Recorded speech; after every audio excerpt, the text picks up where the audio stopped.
Sale ऑर्गेनेलला network of interconnected internal membranes अशा प्रकारच्या सेल ऑर्गेनेलला म्हटलं जाते endoplasmic reticulum.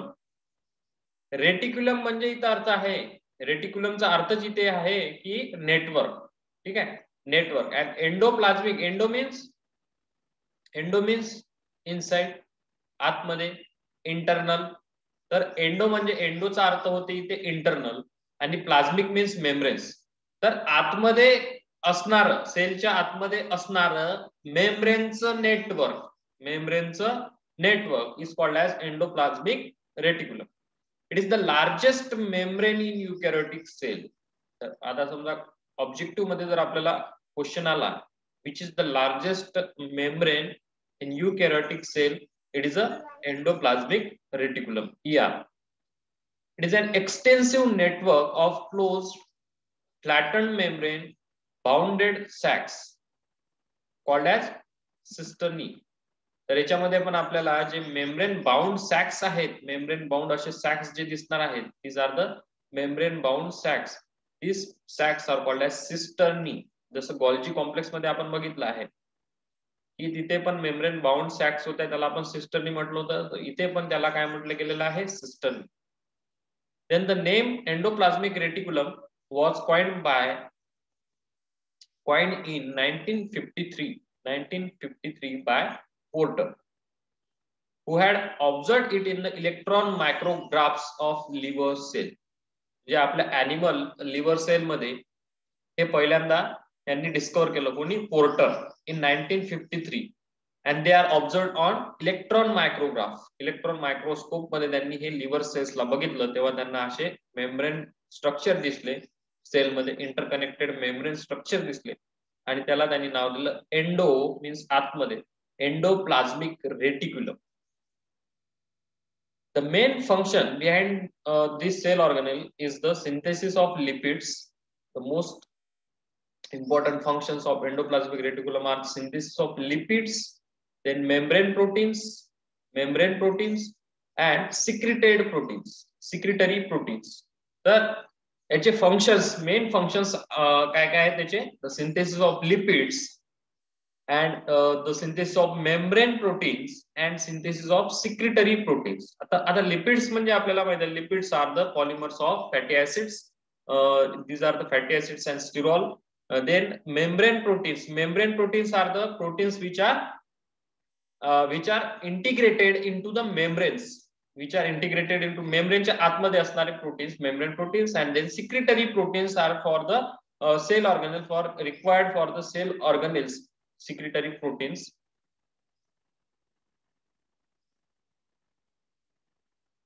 Then next, occurrence, where this cell organelle occurred. So we know that the eukaryotic cell, what is definition of eukaryotic cell? Eukaryotic cell is nothing but the cell which have advanced well membrane bound cell organelles.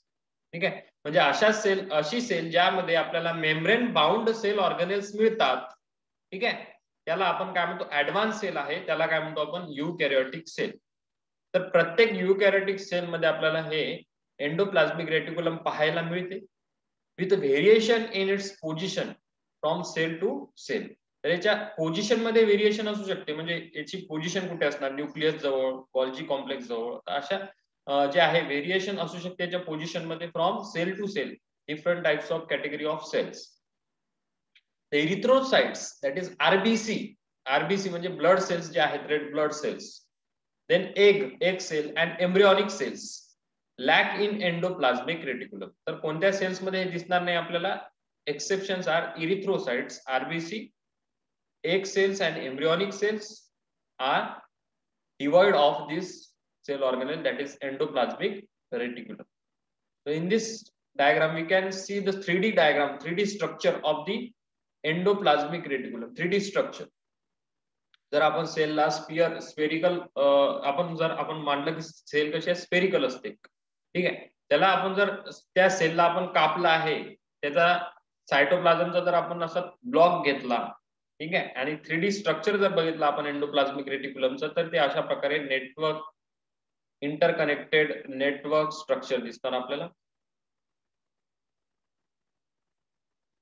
Then the occurrence of this endoplasmic reticulum is widely in the secretory cells. म्हणजे secretory cells म्हणजे काय, तर जे cells metabolically active असतात, metabolically active म्हणजे for example जे secretory cell आहेत म्हणजे पॅन्क्रियाटिक सेल्स, गॉबलेट सेल्स आहेत, प्लाझ्मा सेल्स आहेत ऍनिमल्स मध्ये.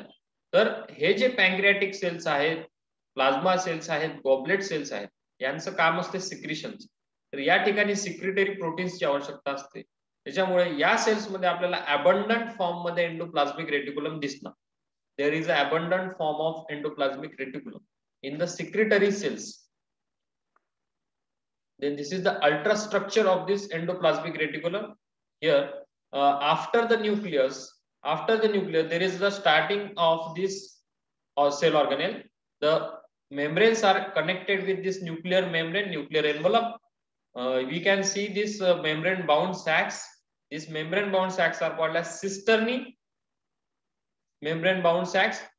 Then these cisternae are unbranched. These are unbranched, and branched membrane-bound sacs are called as tubules. And the spherical oval structure of this membrane-bound sacs are called as vesicle. तर इथे पण 3 टाइपचे morphological structure आपल्याला पाहायला मिळतात. That is cisternae, tubules and vesicles. तर या ठिकाणी आपल्याला हे जे स्ट्रक्चर दिसत आहे, this is the endoplasmic reticulum. And in this structure we can identify the 2 types of structure. Here one has these structures on the membrane, this blue color structure, these are the ribosomes.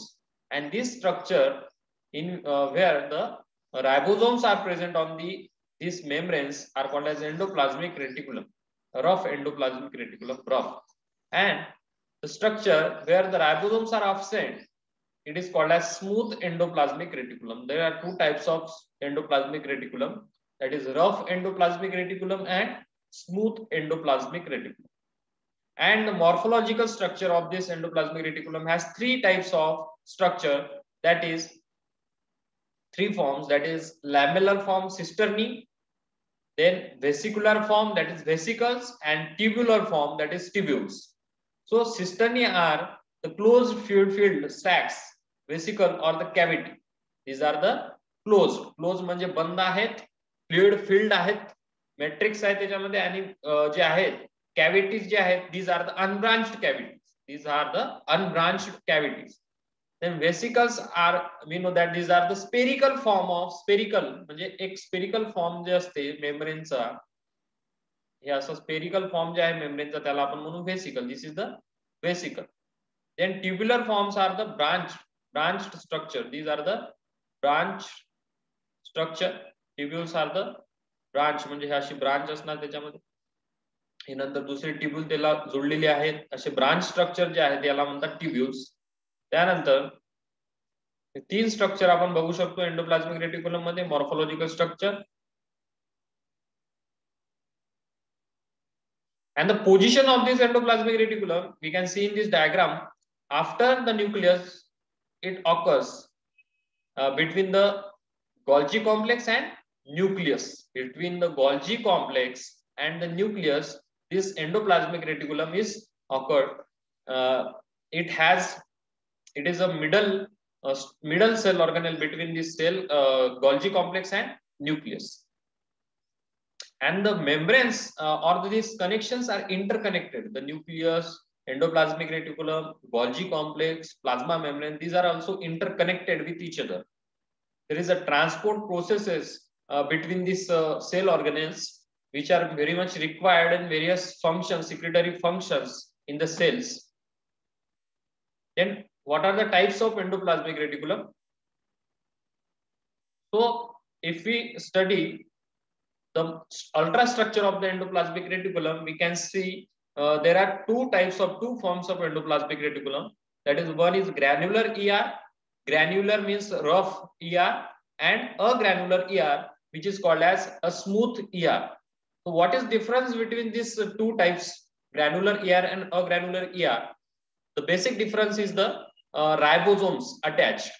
When ribosomes are attached on this internal membranes, these are called as granular ER or rough ER. Why it is called as granular? Because the ribosomes appear in the form of granules. If we see in the electron microscopic structure, these ribosomes are attached in the form on these membranes, and these are appear like a granules.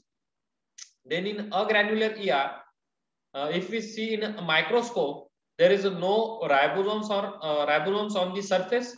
Hence, it appears like a granular, means without granules. This is called as smooth ER. Smooth. It is not rough surface, so it is called as smooth ER. So basic difference is if the ribosomes are attached, it is called as granular ER, and if the ribosomes are not attached, it is called as a granular ER. And it is also called as rough endoplasmic reticulum. Granular ER or rough ER is called as rough endoplasmic reticulum. A granular ER is called as smooth endoplasmic reticulum. Then in this structure, that is granular ER, that is rough endoplasmic reticulum, has a well-developed sister niche, that is membrane bound sacs without branches. And if we see the structure in the agranular ER, we can see the tubules are well developed, that is branched structure are well developed. In the granular ER, secretory proteins are biosynthesized, and in the agranular ER, there is a synthesis or the metabolism of lipid. Then in granular ER, the surface of the membranes is more. We can see the increased surface area in the granular ER, and in the agranular ER, there is increased volume. So these are the basic differences between the two forms of endoplasmic reticulum, that is granular ER and agranular ER. So these are the diagrams of electron micrographs of this ER. This is the electron micrograph of rough endoplasmic reticulum. In this diagram, in this micrograph, we can see the granules on the membrane. Here, the rough granules we can see on the membrane. It is called as rough endoplasmic reticulum. But in this micrograph, we can see only the membranes, only the folded membranes, interconnected membranes. This is the agranular, means smooth endoplasmic reticulum.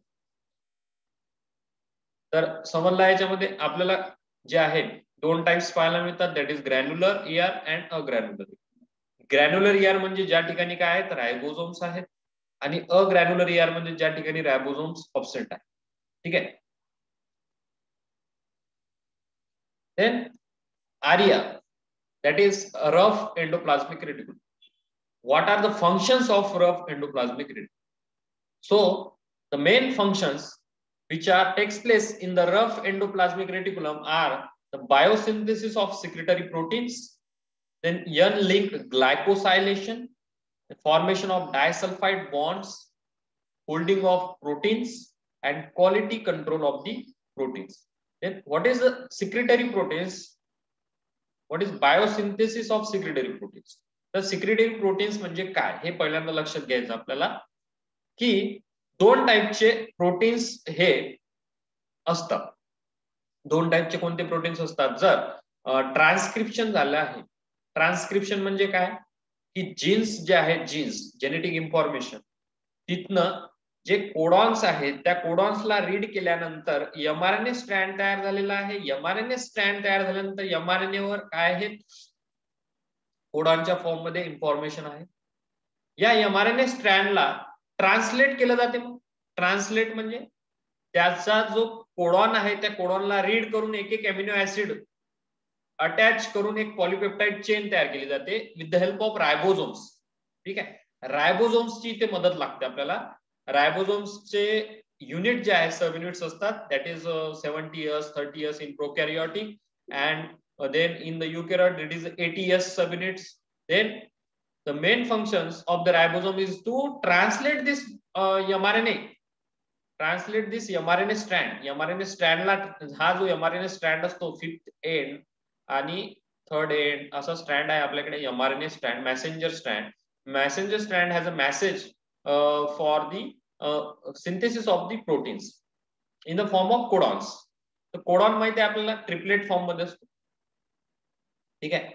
For example AAG ऍडेनाइन ऍडेनाइन guanine हा एक काय आहे codon आहे AAG.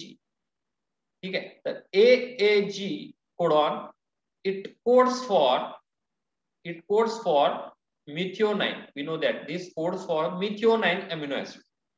When ribosomes read this codon, it moves forward. तर याच्या समोर पण वेगवेगळे कोडॉन्स असतील समोर.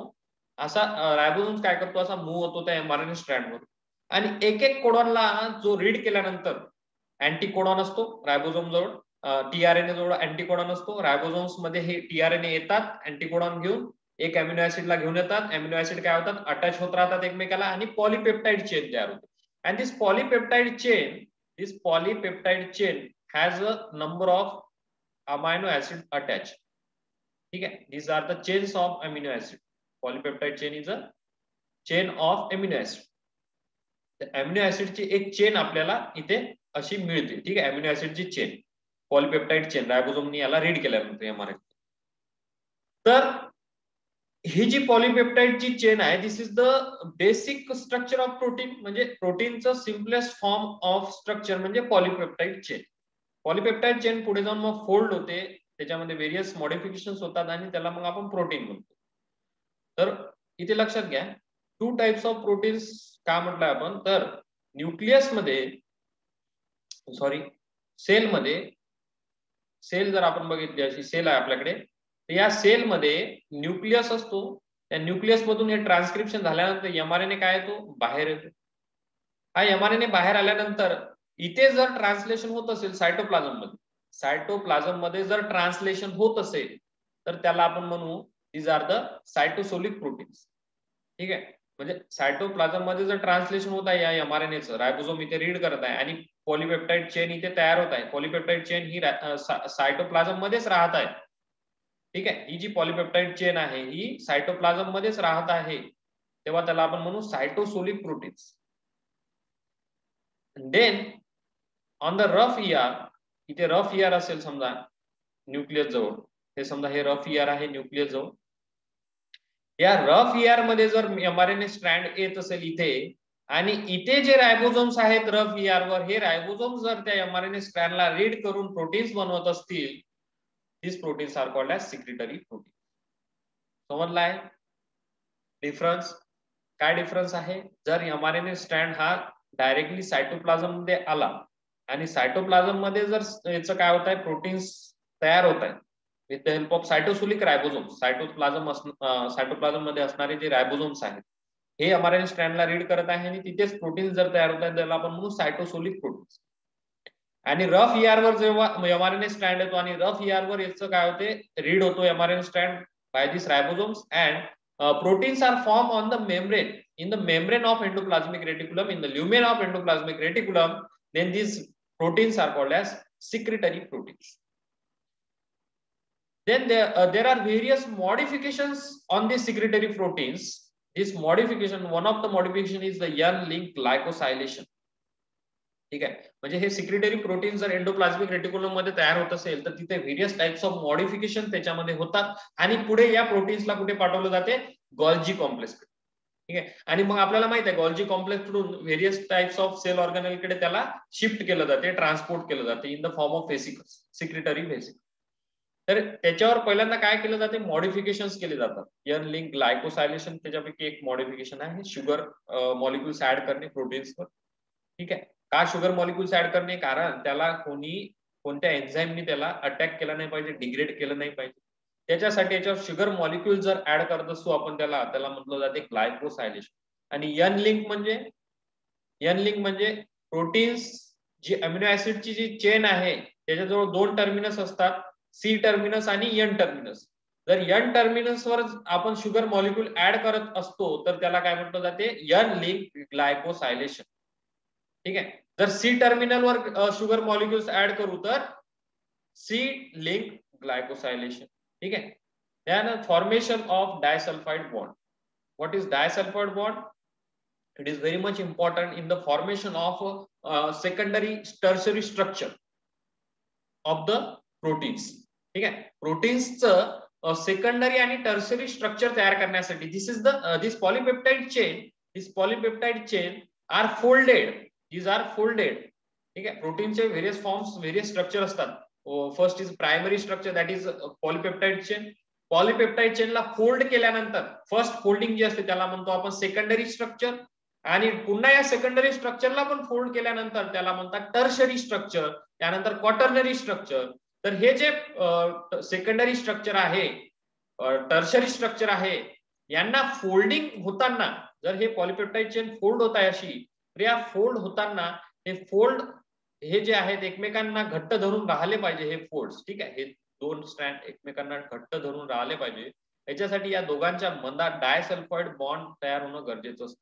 कोणते बॉन्ड्स? Disulphide bonds. आणि डायसल्फाइड बॉन्ड म्हणजे काय? Disulphide bond is nothing but the sulphur bond.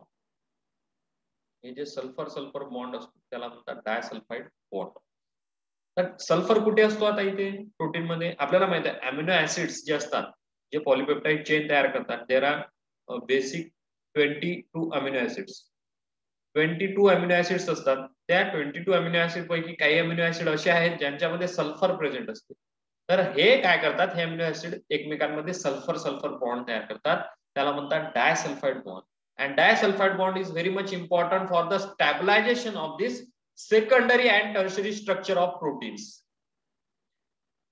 Then folding of proteins also, तर आपण आता डिस्कस केलेलं आहे की फोल्डिंग कशा प्रकारे होते. ठीक आहे, डायसल्फाइड बॉन्ड तयार होणे, फोल्डिंग होणे, हे सगळ्या गोष्टी ज्या आहेत एंडोप्लाझ्मिक रेटिक्युलम मध्ये होत असतात. Then also the main functions is the quality control of the protein. So after this important functions on the proteins, formation of disulfide bond, for folding of proteins, त्याच्यानंतर एक मेन फंक्शन सुद्धा endoplasmic reticulum, rough endoplasmic reticulum इथे आहे, that is quality control of the proteins. तर quality control म्हणजे काय? तर quality control आपण म्हणून याला की जर प्रोटीनची फोल्डिंग व्यवस्थित झाली नाही, ठीक आहे, प्रोटीनची फोल्डिंग ही व्यवस्थित झाली नाही, काही त्याच्यामध्ये जर गडबड असेल तर एकदा त्याचं काय केलं जाते, चेक केलं जाते, चेकअप, क्वालिटी कंट्रोल चेक. ठीक आहे, फॉर एक्झाम्पल आता तुम्ही इथे बघू शकता या डायग्राम. ठीक आहे, this is the quality control of the protein by this calnexin. There is a calnexin protein in the endoplasmic reticulum which is required for the quality control of this folded proteins, this folded form of the proteins. तर जर एखादा protein fold झालेला आहे, तो proper fold झाला आहे किंवा नाही हे चेक करण्याचं काम कोणाचं आहे? ते calnexin, that is which is present in the endoplasmic reticulum. तर हा जो फोल्डेड फॉर्म वाला प्रोटीन जो आहे तो पहिल्यांदा कुठे जातो? कार्लनेक्झिन कडे जातो. कार्लनेक्झिन काय करतो? इथले जे ग्लायकोसायलेशन झालेलं आहे तिथले शुगर मॉलिक्युल्स काय करतो? तो काढतो. शुगर मॉलिक्युल्स काढल्यानंतर याला मग काय केलं जाते? हा करेक्टली फोल्ड असेल तर त्याला मग सिक्रेटरी व्हेसिकल थ्रू एक्झिट केलं जाते. आणि जर तो करेक्टली फोल्डेड नसेल, समजा त्याचं फोल्डिंग करेक्ट नसेल, तर त्याला काय करावं लागेल? पुन्हा त्याला ब्रेकडाऊन करावं लागेल, डिझॉल्व्ह करावं लागेल. ठीक आहे, त्या प्रोटीन्स जे आहे ना पॉलीपेप्टाइड चेन, त्याच्यातले अमिनो ऍसिड एक एक काढून टाकावं लागेल, पुन्हा ते तयार करावं लागेल. तर हे फोल्डेड फॉर्म ऑफ प्रोटीन कुठे जाते मग? From this transporter to the proteasome. What is proteosome? Proteosome is the structure in which the proteins are degraded. Proteins are break down on this structure, in this structure. तर प्रोटियासोम म्हणजे काय? प्रोटियासोम मध्ये हे जे folded form of proteins असतात ते या प्रोटियासोम मध्ये पाठवले जातात आणि प्रोटियासोम मध्ये या प्रोटीनचं काय केलं जाते? डिग्रेडेशन, याचं ब्रेकडाऊन केलं जाते. ठीक आहे, आणि मग आपल्याला पुन्हा monomer unit of amino acids इथे मिळतात आणि यांना पुन्हा या अमिनो ऍसिड्सला कुणीकडे पाठवलं जाते? ट्रान्सलेशन साइटकडे, आणि तिथे पुन्हा पॉलीपेप्टाइड चेन तयार केली जाते. This is the quality control of the proteins. This diagram is the secretory, that is biosynthesis of secretory proteins. Secretory proteins कसे तयार होतात? ठीक आहे, mRNA इथे असतो, mRNA हा एंडोप्लाझ्मिक रेटिक्युलम मेम्ब्रेन जवळ येतो, इथे रायबोसोम त्याला रीड करतात. ठीक आहे, आणि मग इथे प्रोटीन्स तयार होतात आणि या प्रोटीन्स मध्ये एक सिक्वेन्स असतो ठीक आहे. That is signal sequence and the signal sequence is received by SRP protein, signal recognition particle. तर सिग्नल रिकॉग्निशन पार्टिकल काय करतो, या सिग्नल सिक्वेन्सेसला रिकॉग्नाइज करतो. ठीक आहे. आणि रिकॉग्नाइज केल्यानंतर या प्रोटीन्सला या एंडोप्लाझ्मिक रेटिक्युलम मेम्ब्रेन मध्ये इथे आतमध्ये त्या मेम्ब्रेनला घेतलं जाते. ठीक आहे. तर सिक्रेटरी प्रोटीन जवळच हे सिग्नल सिक्वेन्सेस असतात एंडोप्लाझ्मिक रेटिक्युलम साठी. ठीक आहे. म्हणजे एंडोप्लाझ्मिक रेटिक्युलम कडे जायचं आहे आपल्याला, तर असेच उठले चालले असं नाही. ठीक आहे. एंडोप्लाझ्मिक रेटिक्युलम कडे जाण्यासाठी या प्रोटीन्स या mRNA स्टँडवर पण, ठीक आहे, कशासाठी इन्फॉर्मेशन असली पाहिजे, सिग्नल सिक्वेन्स तयार करण्यासाठी. सिग्नल सिक्वेन्स काय असतात, this are the stretch of some hydrophobic amino acids. Hydrophobic म्हणजे जे वॉटर हेटिंग आहेत, मेम्ब्रेनच्या आतमध्ये राहणार असे अमायनो ऍसिड्स त्याच्यामध्ये असतात सिग्नल सिक्वेन्सेस मध्ये. And for various cell organelle there are various signal sequences. ठीक आहे. तुम्हाला होमवर्क सांगितलं होतं आपण, सिग्नल सिक्वेन्सेस कोणकोणते असतात कोणकोणत्या सेल ऑर्गनेल मध्ये टार्गेट करण्यासाठी प्रोटीन्सला. ठीक आहे. तर पुन्हा तुम्हाला सांगतो की हे जे सिग्नल सिक्वेन्सेस आहेत आणि त्याचं टार्गेट सेल ऑर्गनेल हे तुम्हाला काढून आणायचं आहे. ठीक आहे. Signal sequences and their target cell organelle. तर हे सिग्नल सिक्वेन्सेस प्रोटीन्स जे असतात हे एंडोप्लाझ्मिक रेटिक्युलम साठी इथे पर्टिक्युलर सिग्नल सिक्वेन्स आहे, दॅट इज KDEL असा एक सिक्वेन्स आहे.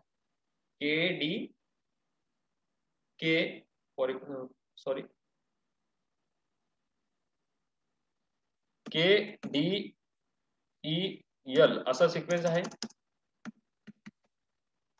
जर प्रोटीन पॉलिपेप्टाइड चेनवर अशा प्रकारे जर अमिनो ऍसिड असतील KDEL, ठीक आहे. KDEL म्हणजे काय, KDEL म्हणजे माहिती आहे कोणाला, what is K, D and E and L? These are the abbreviations for the amino acids. Amino acid एकमेकांना चिपकलेले आहे ना, तर या अमायनो ऍसिडला ऍब्रिव्हिएशन दिलेलं आहे आपण. ठीक आहे. तर KDEL म्हणजे इथे आहे, K म्हणजे आपण त्याला म्हणू it is a lysine, then aspartic acid, then glutamine and lysine. ठीक आहे. तर यांचं हे ऍब्रिव्हिएशन आहे. ऍब्रिव्हिएशन पण तुम्हाला नेटवर मिळून जाईल. 22 टाइप्स ऑफ अमिनो ऍसिड, त्यांचे ऍब्रिव्हिएशन. ठीक आहे. ते पण तुम्हाला होमवर्क आहे, तुम्ही करून आणा. एक चार्ट तुम्हाला सबमिट करायचा आहे तिथे अमिनो ऍसिडचे टाइप्स कोणकोणते आहेत, किती अमिनो ऍसिड आहेत आणि त्यांचं ऍब्रिव्हिएशन शॉर्ट फॉर्म. ठीक आहे. तर इथे आहे, इथं आपण त्याला म्हणून के ला काय म्हटलं आपण,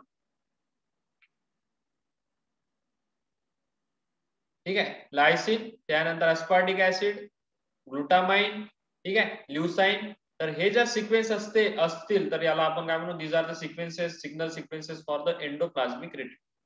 आणि हे सिक्वेन्सेस जर असेल पॉलिपेप्टाइड चेन मध्ये तर हे एंडोप्लाझ्मिक रेटिक्युलम कडे जाणार हे प्रोटीन्स, आणि पुढे ते सिक्रेटरी प्रोटीन्स म्हणून सिक्रेटरी व्हेसिकल थ्रू दुसऱ्या सेल ऑर्गन्स मध्ये जाणार.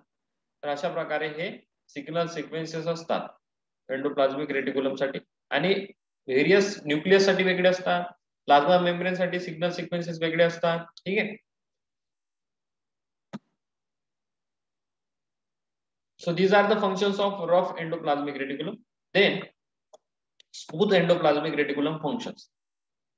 The main functions of smooth endoplasmic reticulum is the biosynthesis. That is biosynthesis of triacyl glycerol, triacyl glycerols. Then biosynthesis of glycerol-based phospholipids, biosynthesis of cholesterol, biosynthesis of bile salt, then ceramide synthesis, steroidal hormone biosynthesis. These are the biosynthetic functions of various biomolecule, that is triacyl glycerol. Triacyl glycerol म्हणजे glycerol, ठीक आहे, acyl group असतात glycerol सोबत 3, तेव्हा आपण म्हणतो त्याला triacyl glycerol. And this triacyl glycerol is very much important in the membrane function. ठीक आहे. मेम्ब्रेनचं स्ट्रक्चर तयार करण्यासाठी हे ट्रायसाइल ग्लिसरॉल इथे लागतात आणि हे तयार करून देतात smooth endoplasmic reticulum. Then glycerol based phospholipids, हे सुद्धा माहिती आहे आपल्याला, प्लाझ्मा मेम्ब्रेन मध्ये हे कामी येतात, ग्लिसरॉल बेस्ड फॉस्फोलिपिड. ठीक आहे. फॉस्फोलिपिड्स मध्ये ग्लिसरॉल असतो आपल्याला माहित आहे. तर हे ग्लिसरॉल बेस्ड फॉस्फोलिपिड्स कोण तयार करून देतं, smooth endoplasmic reticulum. Then cholesterol पण कुठे असतो, हा प्लाझ्मा मेम्ब्रेन मध्ये असतो. कोलेस्टेरॉलला पण तयार करण्याचं काम कोणाचं असते, smooth endoplasmic reticulum. Then bile salt, some bile salt mean for the in the excretory system, these bile salt are very much important. These bile salts are synthesized in the smooth endoplasmic reticulum for the digestion, for excretion. These biles are required. Then the synthesis of ceramide. Ceramide, we know that this is the type of sphingomyelin. Then biosynthesis of steroidal hormones are also secreted in the smooth endoplasmic reticulum. Then next function of this smooth endoplasmic reticulum is the fatty acid denaturation.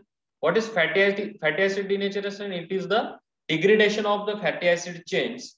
Then the most important marker enzyme in the smooth endoplasmic reticulum is glucose 6 phosphatase.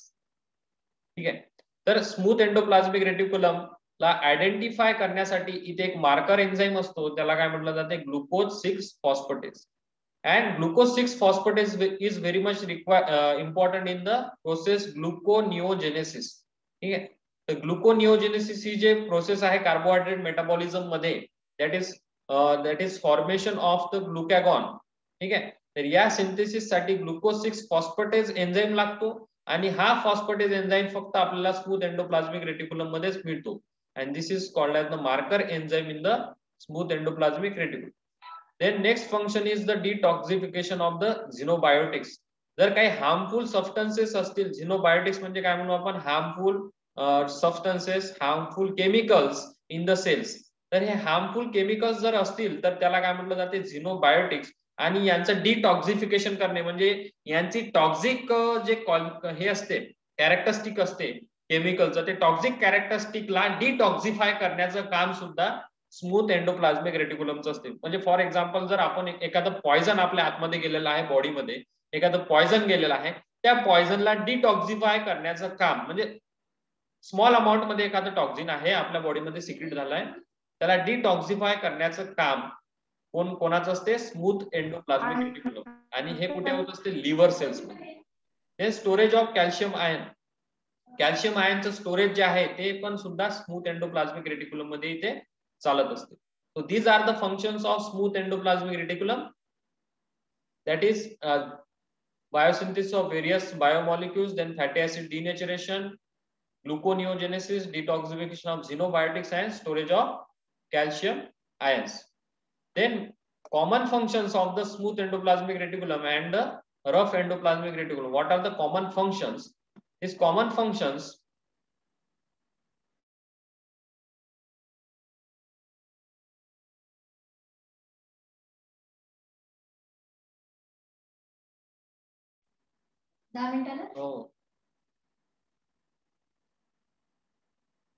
common functions of smooth endoplasmic reticulum and rough endoplasmic reticulum. तर आपण individual functions बघितले आहे rough ER आणि smooth ER चे. What are the common functions of this endoplasmic reticulum? The endoplasmic reticulum provides ultra structural skeletal framework to the cell and it gives mechanical support to the colloidal cytoplasmic matrix. तर पूर्ण सायटोप्लाझमिक matrix मध्ये largest membrane जे structure आहे त्याला आपण म्हटलं होतं endoplasmic reticulum. तर लार्जेस्ट मेम्ब्रेन स्ट्रक्चर जे आहे सायटोप्लाझम मध्ये हे असल्यामुळे हे स्केलेटल फ्रेमवर्क पण प्रोव्हाइड करतो सेलला, सायटोप्लाझमला. ठीक आहे. म्हणजे एक फ्रेमवर्क म्हणजे स्केलेटन जे असते आपल्या बॉडीमध्ये, स्केलेटन आहे आपल्याला सपोर्ट करण्यासाठी, एक सपोर्ट आहे आपल्यासाठी. तसंच एंडोप्लाझमिक रेटिक्युलम जे आहे एक फ्रेमवर्क म्हणून काम करते cytoplasm. Then exchange of molecules by the process of osmosis, diffusion, active transport, this occurs through these membranes. म्हणजे हे जे फिजिकल प्रोसेसेस आहे, osmosis, absorption, diffusion of molecules, these are also carried out in the ER. ER also has permeases and carriers for this molecule transports. Then endoplasmic membrane contains many enzymes which perform biosynthetic and metabolic activities and provides increased surface for various enzymatic reactions. तर biosynthetic processes, metabolic processes सुद्धा या ER मध्ये चालत असतात आणि याच्यासाठी लागणारे जे एन्झाइम्स जे असतात हे मेम्ब्रेन्स मध्ये इथे प्रेझेंट असतात. यांच्या endoplasmic reticulum also act as intracellular circulatory transporting system. Transporting system आपण काय म्हटलं, कारण इथे बायोसिंथेटिक मॉलिक्यूल जे तयार झालेले आहेत स्मूथ ER मध्ये, रफ ER मध्ये, त्यांचं जे ट्रान्सपोर्ट आहे ते ट्रान्सपोर्ट सुद्धा इथून होत असते from the nucleus endoplasmic reticulum to the Golgi complexes, then Golgi complexes to the various cell organelles. This is the pathway for the transport of the various secretory products like secretory proteins, lipids, cholesterol, triacylglycerol, ceramides. The ER membranes are found to conduct intracellular impulses. The ER membrane are found to conduct intracellular impulses. For example, sarcoplasmic reticulum transmits impulses from the surface membrane into the deep region of muscle fibers. तर endoplasmic रेटिक्युलमचं जे function आहे हे animals मध्ये आपण कशासाठी म्हणू शकतो, for the intracellular impulses, म्हणजे सेलच्या आतमध्ये जे इम्पल्सेस असतात, नर्व इम्पल्सेस असतात, याला जनरेट करण्याचं काम सुद्धा या स्मूथ एंडोप्लाझमिक रेटिक्युलमचं असते. आणि त्या रेटिक्युलमला म्हटलं जाते सार्कोप्लाझमिक रेटिक्युलम. हे ऐकलं असेल तुम्ही नर्वस सिस्टम मध्ये, sarcoplasmic reticulum. It transmit the impulses, nerve impulses from surface membrane to the deep region of muscle fibres. तर आपल्या मस्क्युलर जे इम्पल्सेस आहेत, muscle contraction impulses, these are also very much carried out by the sarcoplasmic reticulum. And the sarcoplasmic reticulum play important role in releasing calcium. When the muscle is stimulated and actively transporting this calcium back into the sarcoplasmic reticulum, then stimulation stop and muscle must be relaxed. तर muscle contraction आणि relaxation मध्ये important जो cell organelle आहे, it is a endoplasmic reticulum. It is called as sarcoplasmic reticulum in the muscles. तर sarcoplasmic रेटिक्युलमचं main function काय आहे, ते मसल कॉन्ट्रॅक्शन आणि रिलॅक्सेशन. मसल कॉन्ट्रॅक्शन साठी तिथे समजा मसल कॉन्ट्रॅक्ट झालेले आहे, त्याला रिलॅक्स करण्यासाठी इथे कॅल्शियम आयन्सचं इथे काय होते, रिलीज होते. कॅल्शियम आयन तिथे रिलीज झाल्यानंतर हे कॅल्शियम पंप जो असतो, कॅल्शियम पंपच्या थ्रू कॅल्शियम आयन तिथे काय होतात, रिलीज होतात. आणि कॅल्शियम आयन काय करतात, त्या मसल सेल्सला काय करतात, रिलॅक्स करतात. This is done by this sarcoplasmic reticulum. So these are the common functions of endoplasmic reticulums, that is smooth ER and rough ER. Individual functions मध्ये आपण बघितलं आहे रफ ERचे functions, biosynthesis of secretory proteins, N-link glycosylation, formation of disulfide bond, protein folding, then quality control of proteins. And then functions of SER मध्ये आपण बघितलं biosynthesis of triacylglycerol, glycerol based phospholipids for the plasma membrane, biosynthesis of cholesterol for